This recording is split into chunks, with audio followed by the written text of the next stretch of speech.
Chapter 113 اعلان قتال کا آغاز اور اس کے بعد جو احکامات آئے مشرکین اور اہل کتاب سے معافی اور درگزر کے منسوخ ہونے کے فرضیت جہاد کی وحی سے۔ ہمیں خبر دی ابو عبداللہ بن یحییٰ بن عبد الجبار سکری نے، اور ان کو خبر دی عروہ نے، یہ کہ اسامہ بن زید نے ان کو خبر دی ہے، یہ کہ رسول اللہ اس گدھے پر سوار ہوئے جس پر زین کسی ہوئی تھی گھوڑے کی طرح، فدق کے بنے ہوئے مخمل کی چادر پر۔ اسامہ بن زید پیچھے بیٹھے ہوئے تھے۔ آپ عیادت کرنے چلے تھے سعد بن عبادہ کی بنو حارث بن خزرج میں۔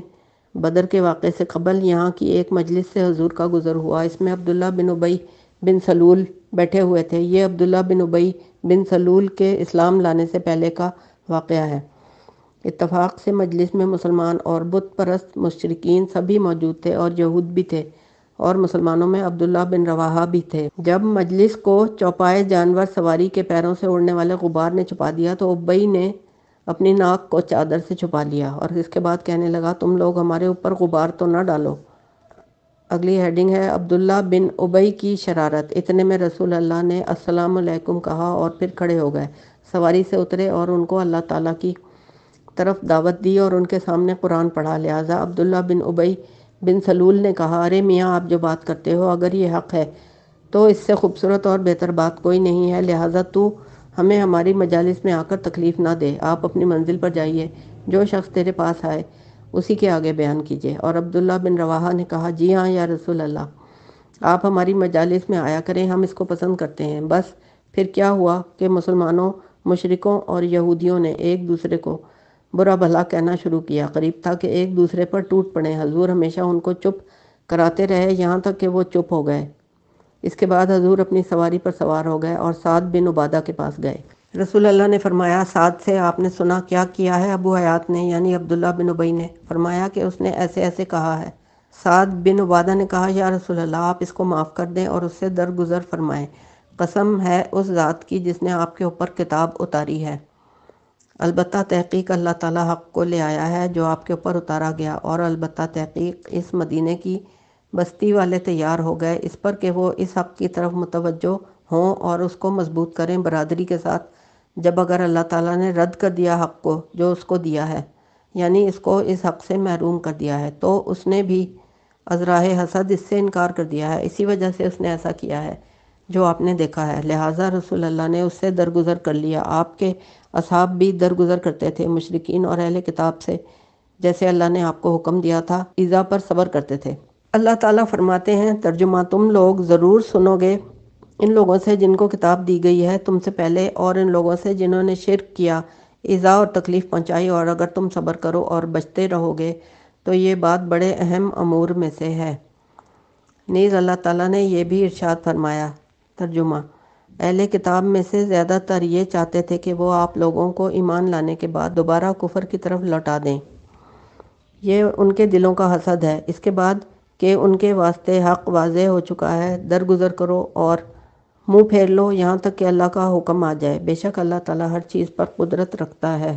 نبی کریم عفو درگزر سے کام لیتے تھے جس کا اللہ نے آپ کو حکم دیا تھا، یہاں تک کہ جب اللہ نے ان کے بارے میں اجازت دی، اور جب رسول اللہ نے بدر کی جنگ لڑی اور اللہ نے اس میں قتل کرا دیا جن کو قتل کرایا قریش کے سرداروں میں سے، تو ابی بن سلول اور اس کے ساتھ بت پرست مشرکین جو اس کے ساتھ تھے کہا کہ یہ ایسا امر ہے جو غالب ہو کر رہے گا، چنانچہ انہوں نے اسلام پر رسول اللہ کی بیعت کی اور وہ مسلمان ہو گئے۔ یہ الفاظ ابو الیمان کی حدیث کے ہیں، شعیب سے۔ حدیث معمر پوری ہو گئی اس لفظ پر، فعفا عنہ النبی، اور بخاری نے اس کو روایت کیا صحیح میں ابو الیمان سے، اور مسلم نے اس کو روایت کیا اسحاق اور عبد بن حمید سے، اس نے عبد الرزاق سے، اور بخاری نے اس کو روایت کیا حدیث عقیل سے اور دیگر سے، انہوں نے زہری سے۔ اور ہمیں خبر دی ہے ابو عبداللہ حافظ نے ان کو سعید بن جبیر سے، اس نے ابن عباس سے کہ وہ یہ آیت پڑھا کرتے تھے۔ ترجمہ، جہاد کی اجازت دی گئی ہے ان لوگوں کے لیے جن سے قتال کیا گیا اس وجہ سے کہ وہ مظلوم ہیں، اور بے شک اللہ تعالیٰ ان کی نصرت کرنے پر قادر ہے۔ ابن عباس فرماتے ہیں کہ یہ پہلی آیت ہے جو قتال کرنے کے بارے میں نازل ہوئی ہے۔ ہمیں خبر دی ابو عبداللہ حافظ نے ان کو ابن ابو نجیح سے، اس نے مجاہد سے اس آیت کے بارے میں، اذن للذین یقاتلون بانہم ظلموا۔ اگلی ہیڈنگ ہے قریش نے مہاجرین کا تعاقب کیا، فرمایا کچھ لوگ اہل ایمان میں سے مکہ سے ہجرت کر کے مدینے کی طرف چلے تھے، قریش کے کفار نے ان کا تعاقب کیا تھا، لہٰذا اللہ تعالیٰ نے ان کے قتال کرنے کی اجازت فرمائی تھی تعاقب کرنے والوں کے ساتھ، لہٰذا اللہ تعالیٰ نے یہ آیت نازل کی تھی اور صحابہ نے ان سے قتال کیا تھا۔ ہمیں خبر دی محمد بن حافظ نے ان کو، اسماعیل بن ابو خالد نے ان سے، سدی نے، وہ کہتے ہیں کہ پہلی آیت جو قتال کے بارے میں نازل ہوئی تھی وہ یہ تھی، اذن للذین یقاتلون بانہم ظلموا۔ اگلی ہیڈنگ ہے ابتداءً جہاد صرف قریش کے خلاف تھا۔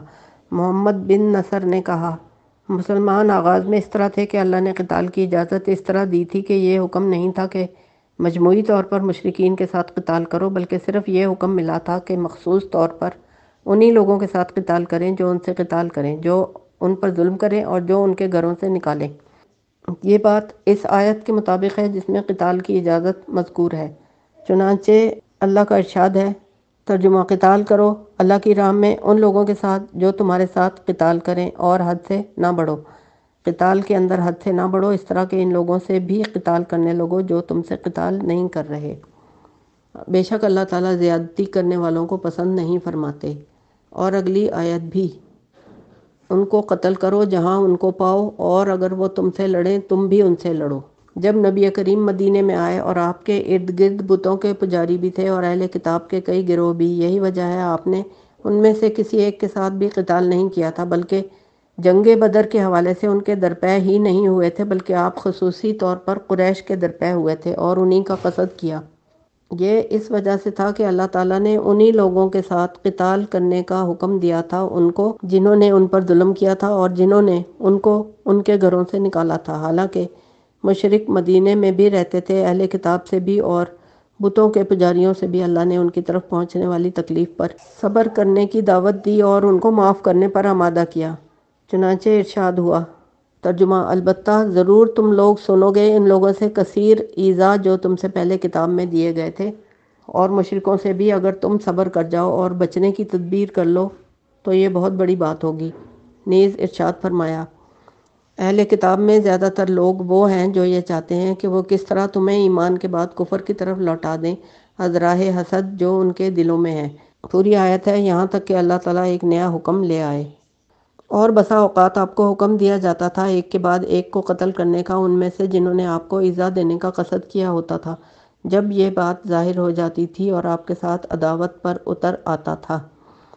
اور ہمیں خبر دی ابو سعید بن ابو عمر نے ان کو، ربی بن سلیمان نے، وہ کہتے ہیں کہ شافعی نے فرمایا کہ اللہ عز و جل نے اس بات کی اجازت دی تھی کہ مشرکین کے ساتھ قتال کرنے کی ابتدا کریں۔ ارشاد ہوا، ترجمہ، اجازت دی گئی ان لوگوں کو جن سے قتال کیا گیا بائیں وجہ کہ ان پر ظلم ہوا ہے، اور اس طرح ان لوگوں کے لیے قتال جائز اور مباح فرما دیا تھا۔ مطلب یہ کہ اس حکم کو اپنی کتاب میں اللہ نے ظاہر اور واضح فرما دیا تھا، چنانچہ اللہ نے ارشاد فرمایا، ترجمہ، کہ اللہ کی راہ میں قتال کرو ان لوگوں کے ساتھ جو تمہارے ساتھ قتال کریں، لیکن زیادتی نہ کرو، بے شک اللہ تعالیٰ زیادتی کرنے والوں کو پسند نہیں فرماتے۔ اور تم ان کو قتل کرو جہاں ان کو پاؤ، اور تم لوگ ان کے ساتھ مسجد الحرام میں قتال نہ کرو یہاں تک کہ وہ اس میں تم سے بھی قتال کریں۔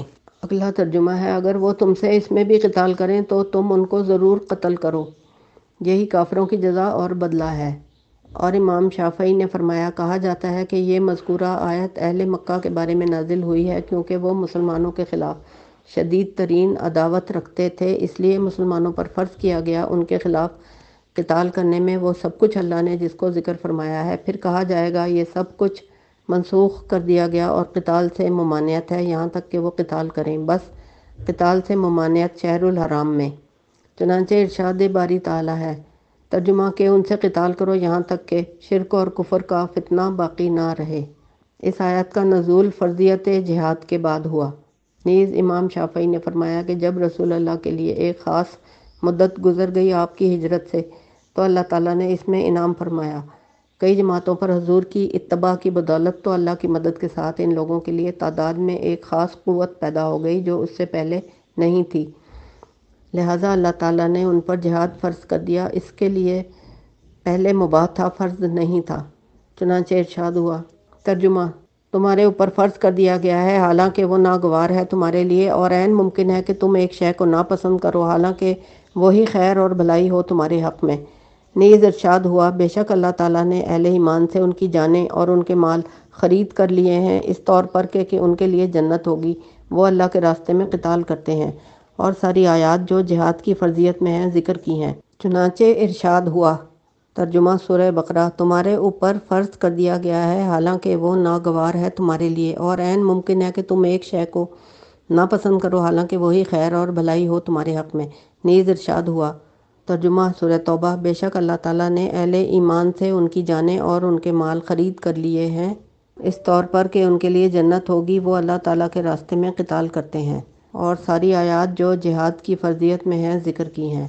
اگلی ہیڈنگ ہے آیت قتال سے عفو و درگزر کا حکم منسوخ ہو گیا۔ ہمیں خبر دی ابو زکریا بن ابو اسحاق مزکی نے، وہ کہتے ہیں کہ ان کو خبر دی عبداللہ بن صالح نے معاویہ بن صالح سے، اس نے علی ابن ابی طلحہ سے، اس نے عباس سے۔ وہ فرماتے ہیں کہ اللہ تعالیٰ کا یہ ارشاد وَأَعْرِضْ عَنِ الْمُشْرِكِينَ سورۃ الحجر، نیز یہ ارشاد فَاعْفُوا وَاصْفَحُوا حَتَّىٰ یَأْتِیَ اللہِ بِأَمْرِهِ سورہ بقرہ، معاف کر دو اور درگزر کرو یہاں تک کہ اللہ کا حکم آ جائے۔ اور اسی طرح کی آیات جو مشرکین سے معافی کے بارے میں تھیں، یہ ساری آیات منسوخ ہو گئیں اس آیت کے ساتھ۔ ترجمہ: کہ قتال کرو ان لوگوں سے جو نہیں ایمان لاتے اللہ کے ساتھ اور نہ یوم آخرت کے ساتھ، یہاں تک کہ وہ ذلیل ہو کے جزیہ دیں۔ لہٰذا یہ عفو و درگزر کرنا مشرکین سے منسوخ ہو گیا۔ اور ارشاد ہوا۔ ترجمہ: ان سے قتال کیے جاؤ یہاں تک کہ فتنہ باقی نہ رہے سورہ توبہ، یعنی شرک باقی نہ رہے۔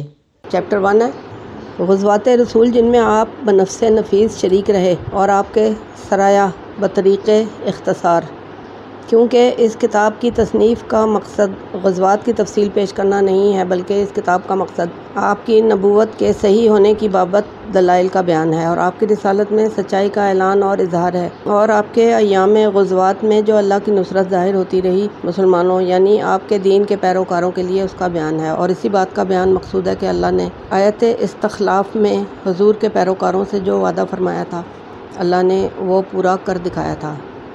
اگلی ہیڈنگ ہے آیت استخلاف اور اصحاب رسول کے ساتھ کیا گیا عہد۔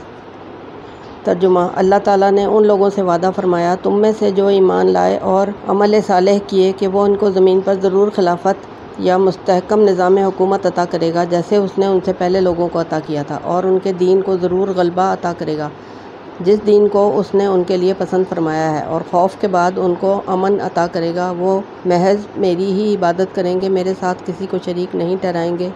جو شخص اس کے بعد بھی کفر کرے گا وہی لوگ فاسق ہوں گے۔ ہمیں خبر دی ابو عبداللہ محمد حافظ نے، وہ کہتے ہیں کہ ان کے والد ربی بن انس سے، اس نے ابو العالیہ سے، اس نے ابی بن کعب سے، وہ کہتے ہیں کہ جب رسول اللہ آپ کے اصحاب مدینے میں آ گئے اور انصار نے ان کو ٹھکانہ دے دیا تو عرب آرام سے نہیں بیٹھ گئے تھے حضور کے اور اصحاب کے مکہ چھوڑنے کے بعد، بلکہ انہوں نے یعنی عرب مہاجرین اور انصار کو ایک ہی کمان سے تیر مارے، لہٰذا انصار ابھی بے فکر ہو کر نہیں بیٹھ گئے تھے حضور کو صحابہ کو بلا کر اور اپنے پاس ٹھہرا کر، بلکہ وہ بھی مسلح ہو کر رات کو سوتے اور صبح مسلح ہو کر اٹھتے، گویا وہ رات دن ان کی حفاظت کے لیے تیار اور مسلح رہتے تھے۔ انصار نے کہا تھا کہ شاید تم لوگ یہ سمجھتے ہو کہ ہم راتوں کو بے فکر ہو کر سوتے ہیں، یعنی لمبی تان کر آرام کے ساتھ، اور بس ہم اللہ سے ڈرتے ہیں، یعنی اپنے دشمن اور حریف سے بے خبر رہتے ہیں، تو سنو ایسی بات نہیں ہے، ہم بھی تلواروں کی جھنکار میں پل کر جوان ہوئے ہیں۔ لہٰذا اللہ تعالیٰ نے یہ آیت اتاری جو اوپر گزر چکی ہے کہ اللہ تعالیٰ نے تم ہی سے ان لوگوں سے عہد کیا ہے جو ایمان اور عمل و صالح سے آراستہ ہیں کہ ان کی دھرتی پر مستحکم نظام حکومت عطا کیا جائے گا، نظام خلافت تمہارے سپرد کیا جائے گا، ایسا مستحکم نظام کہ جس کے کسی زاویے میں اضطراب اور بحران نہیں ہوگا، جیسے پہلے داؤد اور سلیمان کو مستحکم حکومتیں دی گئی تھیں، اور تمہاری زندگی کا ہر جلی خفی خوف ختم ہو جائے گا، اور تمکین دین بھی ہوگی کہ چہار وانگے عالم میں میری ہی عبادت ہو رہی ہوگی اور شرک نہیں رہے گا۔ ابی بن کعب نے یہ آیت فاسقون تک پڑھ کر سنائی تھی۔ فائدہ: اس آیت میں رسول اللہ کی نبوت اور رسالت کی دلیل ہے کیونکہ اللہ تعالیٰ نے اس وعدے کو پورا فرمایا تھا۔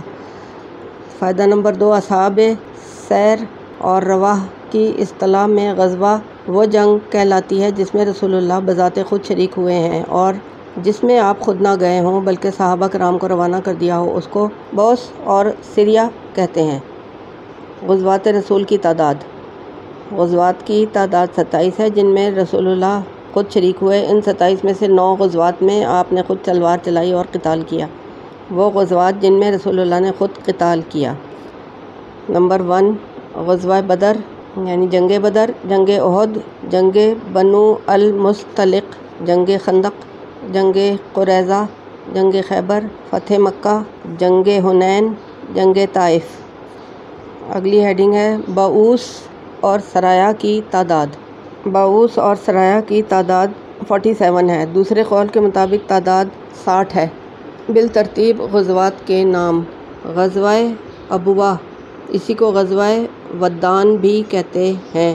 غزوہ بواطہ، غزوہ صفوان، اسی کو غزوہ بدر اولیٰ کہتے ہیں۔ یہ کرز بن جابر کی تلاش اور تعاقب میں تھا۔ نمبر 4، غزوہ عشیرہ، پھر ہے غزوہ بدر کبریٰ، غزوہ بنو سلیم، غزوہ سویق، غزوہ غطفان، غزوہ فرع، غزوہ بنو قینقاع، غزوہ احد، غزوہ حمراء الاسد، غزوہ بنو نذیر، غزوہ بدر اخیرہ، غزوہ دومۃ الجندل، غزوہ بنو مصطلق، غزوہ خندق، غزوہ بنو قریظہ، غزوہ بنو الحیان، غزوہ حدیبیہ، غزوہ ذی قرد، غزوہ خیبر، غزوہ ذات الرقاع، غزوہ عمرۃ الفضا، غزوہ فتح مکہ، غزوہ حنین، غزوہ طائف، غزوہ تبوک۔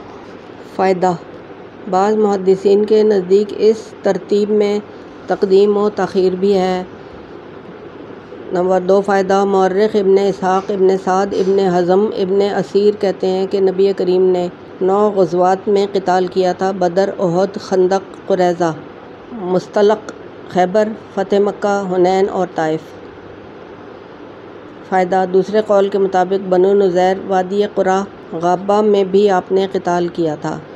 ابن عقبہ کا قول ہے کہ 8 مقامات پر آپ نے قتال کیا۔ اس نے قریظہ کو خندق کے ساتھ لاحق مانا کیونکہ یہ ان کے پیچھے تھا، اور دوسروں نے اس کو الگ مانا ہے کیونکہ یہ احزاب کی شکست کے بعد علیحدہ واقع ہوا تھا۔ اسی طرح بعض نے ایک دوسرے کے پیچھے ہونے کی وجہ سے طائف اور حنین کو ایک شمار کیا ہے۔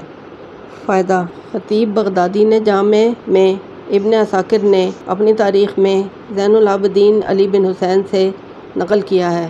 وہ فرماتے ہیں کہ ہم لوگوں کو رسول اللہ کے غزوات ایسے پڑھائے جاتے تھے جیسے قرآن کی سورت پڑھائی جاتی ہے۔ فائدہ: اسماعیل بن محمد بن سعد بن ابو وقاص زہری مدنی کہتے ہیں کہ ہمارے باپ ہمیں رسول اللہ کے غزوات کی تعلیم دیتے تھے، ان کو ہم سے شمار کرواتے تھے، اسی طرح آپ کے سرایا بھی، اور وہ کہتے تھے اے بیٹے، یہ تمہارے آبا کا شرف ہے، اس کے ذکر کو ضائع نہ کرنا۔ فائدہ: خطیب اور ابن عساکر نے زہری سے روایت کی ہے، انہوں نے کہا کہ مغازی کے جاننے میں دنیا اور آخرت کی بھلائی ہے۔ چیپٹر 2، رسول اللہ نے اپنے چچا حمزہ بن عبد المطلب کو اور عبید بن حارث کو اور سعد بن ابو وقاص کو جہاد کے لیے روانہ کیا تھا، اور غزوہ ابواء یہی ودان ہے، اور غزوہ بواطہ یہی رضوی ہے، اور غزوہ العشیرہ اور بدر اولیٰ۔ نمبر 1، ہمیں خبر دی ابو عبداللہ حافظ نے، وہ کہتے ہیں کہ ان کو خبر دی ابراہیم بن منظر نے، ان کو محمد بن فلیح نے موسیٰ بن عقبہ سے، اس نے ابن شہاب سے۔ وہ کہتے ہیں کہ پھر رسول اللہ نے بھیجا حمزہ کو 30 سواروں کی جماعت دے کر۔ یہ پہلی بعث تھی، یعنی پہلی جماعت جو بھیجی گئی۔ یہ لوگ چلتے رہے یہاں تک کہ یہ مقام سیف البحر میں پہنچے، ارض جہینہ میں۔ یہ لوگ ابو جہل بن ہشام سے ملے جو 130 مشرکین کے ساتھ تھا، چنانچہ ان کے درمیان مخشی بن عمرو جہنی رکاوٹ بن گیا، اس لیے کہ مخشی اور اس کا گروہ دونوں طرف کے فریقوں کا حلیف تھا، لہٰذا کسی نے بھی اس کی نافرمانی نہ کی، اور دونوں گروہ اپنے اپنے شہروں کی طرف واپس لوٹ آئے، اور ان کے درمیان قتال نہیں ہوا۔ اس کے بعد رسول اللہ کچھ عرصے ٹھہرے رہے، پھر غزوہ کیا۔ پھر پہلا غزوہ جس میں آپ نے جہاد کیا تھا، یہ صفر کے مہینے میں تھا، مدینے میں حضور کی آمد کے 12 ماہ پورے ہونے پر، یہاں تک کہ آپ مقام ابواء میں پہنچ گئے تھے۔ ابواء ایک بستی تھی اعمال فرع میں سے، مدینے سے۔ اس کے اور جحفہ کے درمیان مدینہ سے 23 میل پر، اور کہتے ہیں کہ ابوا ایک پہاڑ ہے مقام آرا کے دائیں طرف، اور یمین سے مراد مدینے سے مکے کی طرف بالائی راستہ ہے، وہاں ایک شہر ہے جو اسی پہاڑ کی طرف منسوب ہے، اور اسی مقام ابوا میں حضور کی والدہ آمنہ بنت وہب کی قبر ہے، مگر حضور واپس آ گئے۔ پھر آپ نے مہاجرین اولین میں 60 آدمی بھیجے اس غزوے میں، انصار میں سے کوئی ایک آدمی بھی نہیں تھا۔ حضور نے ان 60 افراد پر عبیدہ بن حارث بن مکلب کو امیر مقرر کیا تھا۔ وہاں یہ لوگ مشرکین کی ایک بڑی جماعت کے ساتھ ٹکرائے تھے ایک مشہور پانی کے گھاٹ پر، جس کو رابغ کے نام سے پکارا جاتا تھا۔ سب نے تیروں بھالوں کی بارش کر دی، مسلمان سمٹ گئے تھے، ان کے حمایتی تھے جو ان کی طرف سے لڑتے رہے، یہاں تک کہ ثنیہ عرہ میں اتر گئے تھے، اور سعد بن ابو وقاص اپنے اصحاب کی طرف سے تیر چلاتے رہے۔ اس کے بعد بعض سے ہٹ گئے تھے، اور پہلا شخص جس نے اللہ کی راہ میں تیر چلایا تھا وہ سعد بن ابو وقاص تھے، اور یہی وہ پہلا دن تھا جس دن مسلمان اور مشرکین قتال میں باہم مقابل ہوئے تھے، اور عقبہ بن غزوان اور مقتداد بن اسود اسی دن بھاگ کر مسلمانوں کی طرف آ گئے تھے۔ اس سے قبل وہ قریش کی قید میں محبوس تھے، جو کہ اس سے قبل مسلمان ہو چکے تھے، مشرکین کے ساتھ مل کر چلے گئے تھے۔ موقع پا کر دونوں نکل کر عبیدہ امیر لشکر اور اس کے اصحاب کے پاس آ گئے تھے۔ یہ الفاظ موسیٰ بن عقبہ کی روایت کے ہیں، اور عروہ بن زبیر کی حدیث میں کہ ان کو ابو جہل بن ہشام 3 سواروں کے ساتھ ملے تھے، اور کہتے ہیں کہ اس کے بعد رسول اللہ 11 مہینے ٹھہرے رہے تھے، اس کے بعد سفر کے مہینے میں نکلے تھے، حتیٰ کہ مقام ابوا میں پہنچے، اور باقی گزشتہ روایت کے مفہوم کے مطابق ہے۔ اگلی ہیڈنگ ہے حضرت حمزہ کو جہاد کے لیے روانہ کرنا۔ ہمیں خبر دی ابو عبداللہ حافظ نے، ان کو ابن اسحاق نے، وہ کہتے ہیں کہ بے شک رسول اللہ جنگ کرنے کے لیے تیار ہو گئے تھے، آپ اس چیز میں کوشاں تھے جس کا اللہ نے حکم دیا تھا، یعنی اللہ کے دشمنوں کے ساتھ جہاد کرنے کا اور ان سے قتال کرنے کا، مشرکین سے جو لوگ آپ کے قریب تھے۔ حضور مدینے میں آئے تھے، اور ماہ ربیع الاول میں جب اس کی 12 راتیں گزر چکی تھیں، پھر آپ مدینہ 11 ماہ تک قیام پذیر رہے۔ اس کے بعد آپ جہاد کرنے کے لیے نکل گئے، حتیٰ کہ مقام ودان میں پہنچے۔ یہ بستی جو مکے اور مدینے کے درمیان جامع ہے، نواحِ زرہ میں اس کے اور ہرشہ کے درمیان 6 میل کا فاصلہ ہے، ہرشہ اور ابوا کے درمیان 8 میل کا فاصلہ ہے۔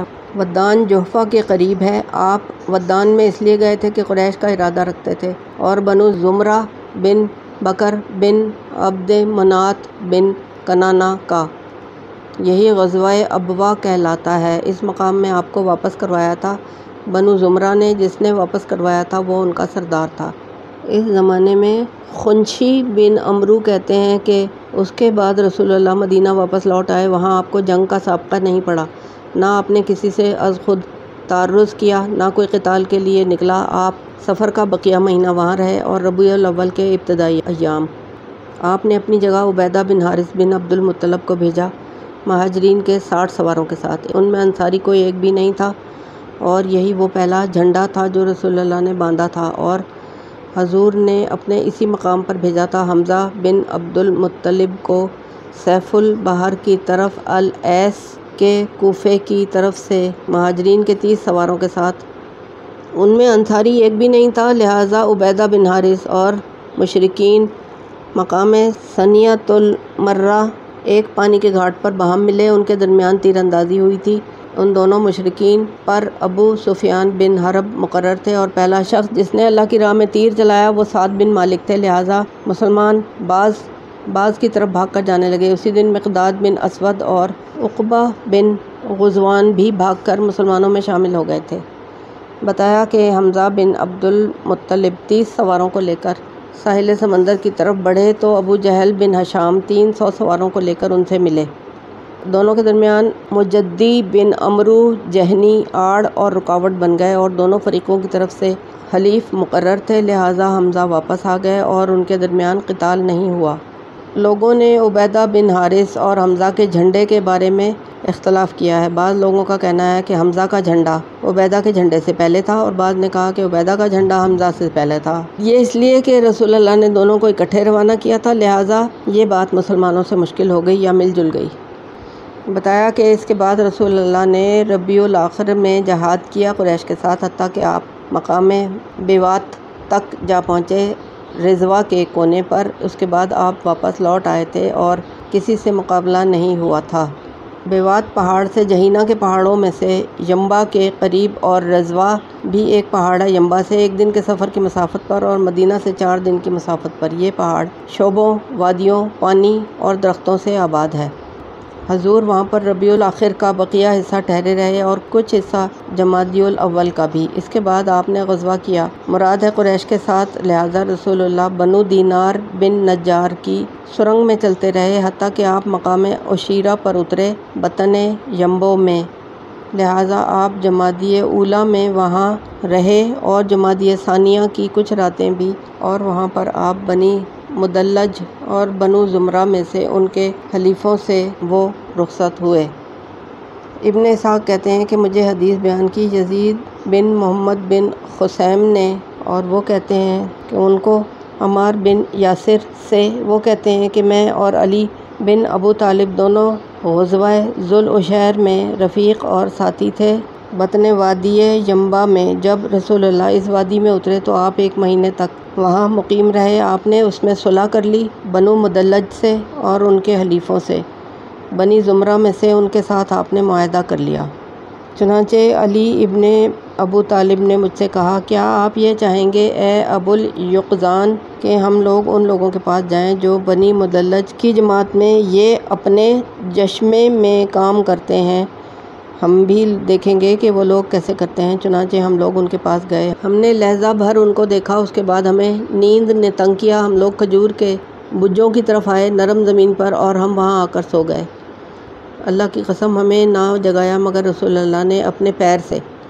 ہم لوگ اٹھ بیٹھے تو ہم نرم زمین کی وجہ سے خاک آلودہ ہو چکے تھے۔ اس دن رسول اللہ نے حضرت علی سے کہا تھا، اے ابو تراب، یعنی مٹی والے، مٹی لگائے ہوئے۔ ہم نے حضور کو خبر دی کہ ہم نے بنو مدلج کو دیکھا، پھر نیند ہمارے اوپر غالب آ گئی، ہم یہاں آ کر سو گئے۔ حضور نے فرمایا کہ میں تمہیں سب لوگوں میں سے شقی ترین 2 آدمیوں کے بارے میں نہ بتا دوں؟ ہم نے کہا، جی ہاں یا رسول اللہ۔ آپ نے فرمایا، ایک تو قوم سمود کا وہ شخص جس نے صالح علیہ السلام کی اونٹنی کی کونجیں کاٹ دی تھی، اس کا نام اہیمر تھا، اور دوسرا وہ شخص جو آپ کو یہاں پر مارے گا۔ اور حضور نے اپنے شریر پر ہاتھ رکھ لیا حتیٰ کہ اس سے یہ جگہ تر ہو گئی، اور اپنا ہاتھ اپنی داڑھی پر رکھ لیا۔ ابن اسحاق کہتے ہیں کہ حضور مدینے میں زیادہ عرصے نہیں ٹھہرے تھے۔ جب غزوہ ذوالعشیرہ سے واپس لوٹے تھے 10 راتیں بھی شاید نہ ہوئی تھی کہ آپ نے کرز بن جابر فہری نے لوٹ ڈالی تھی مدینے کے چرنے والے جانوروں پر۔ رسول اللہ اس کی طلب میں نکلے تھے حتیٰ کہ آپ ایک وادی میں پہنچے، اس کو صفوان کہتے تھے، یہ بدر کے کونے پر تھی۔ یہی غزوہ بدر اولیٰ مقام تھا جو آپ سے نکل گیا تھا، آپ نے اس کو نہیں پایا تھا۔ رسول اللہ وادی میں لوٹ آئے تھے، آپ جمادی ثانیہ اور رجب شعبان ٹھہرے۔ اس دوران آپ نے 8 افراد کی جماعت سے سعد کو بھیجا تھا، وہ واپس لوٹ آیا، وہ بھی کسی لڑنے والی جماعت سے نہ مل سکا، یعنی کسی سے جنگ نہیں ہوئی۔ اسلام میں پہلے امیر۔ ہمیں خبر دی ابو الحسن علی بن احمد بن عبدان نے، ان کو یحییٰ بن ابو زیدہ نے، ان کو مجاہد نے زیاد بن علاقہ سے، اس نے سعد بن ابو وقاص سے۔ وہ کہتے ہیں کہ جب نبی کریم مدینے میں آئے، ہمیں انہوں نے کچھ سواروں کے ساتھ بھیجا، ہم لوگ 100 بھی نہیں تھے، اور ہمیں آپ نے حکم دیا کہ ہم بنی کنانہ یا جہینہ کے ایک قبیلے پر غارت کریں، اچانک حملہ کریں۔ چنانچہ ہم نے ان پر غارت ڈالی، وہ لوگ زیادہ تھے، ہم لوگوں نے جہینہ کے لوگوں کی طرف پناہ لی۔ ہم لوگ رات کو گئے، ان لوگوں نے ہم سے کہا کہ تم لوگ شہر الحرام میں کیوں قتال کر رہے ہو؟ ہم لوگوں نے جواب دیا کہ ہم لوگ شہر الحرام میں ان لوگوں سے ڈر رہے ہیں جن لوگوں نے ہمیں بلد الحرام سے نکال دیا ہے۔ اس وقت مال غنیمت کا طریقہ یہ ہوتا تھا کہ جو شخص جو چیز حاصل کر لے گا وہ اسی کی ہوگی۔ ہم میں سے کچھ لوگوں نے کہا، ہم چلتے ہیں ان قریش کے ماں سوا پر اور ہم ان کو کاٹتے ہیں، مگر زیادہ لوگوں نے ہم میں سے کہا کہ نہیں، بلکہ ہم اسی جگہ ٹھہریں گے۔ کہتے ہیں کہ میں اور میرے کچھ دیگر ساتھی تھے، ہم لوگوں نے کہا کہ ہم نبی کریم صلی اللہ علیہ وآلہ وسلم کے پاس چل کر ان کو خبر بتاتے ہیں۔ لہٰذا ہم لوگ گئے نبی کریم کے پاس۔ حضور غصے سے کھڑے ہو گئے، آپ کا چہرہ سرخ ہو رہا تھا۔ آپ نے فرمایا، تم لوگ میرے ہاں سے متفق ہو کر گئے تھے اور واپس آئے ہو تو متفرق ہو چکے ہو۔ سنو، تم سے پہلے لوگوں کو فرقت نے ہلاک کر دیا تھا۔ میں تمہارے اوپر ایک آدمی کو مقرر کروں گا جو تم میں سے زیادہ اچھا نہیں ہوگا مگر تم سے زیادہ صابر ہوگا بھوک پیاس پر۔ لہٰذا آپ نے ہمارے اوپر عبداللہ بن جہش کو بھیجا۔ وہ پہلے امیر تھے اسلام میں جس کو امیر مقرر کیا گیا تھا۔ ہمیں خبر دی ابو الحسن نے ان کو، احمد نے ان کو، محمد بن یونس نے اس نے سعید بن ابو وقاص سے۔ وہ کہتے ہیں کہ جب رسول اللہ مدینے میں آئے، راوی نے اس کے بعد حدیث اپنے مفہوم کے ساتھ ذکر کی ہے مگر اس میں مال فے کا یعنی غنیمت کا ذکر نہیں کیا۔ کہتے ہیں کہ کچھ لوگ رسول اللہ کے پاس واپس لوٹ آئے اور میں کچھ لوگوں سمیت وہیں ٹھہر گیا تاکہ ہم غیر قریش پر قبضہ کریں، اور آگے اس نے حدیث ذکر کیا ہے۔ ہمیں خبر دی ابو عبداللہ حافظ نے ان کو، محمد بن عمرو اقدمی نے۔ انہوں نے کہا کہ پہلا جھنڈا جو رسول اللہ نے باندھا تھا وہ حضرت حمزہ بن عبد المطلب کے لیے تھا ماہ رمضان میں۔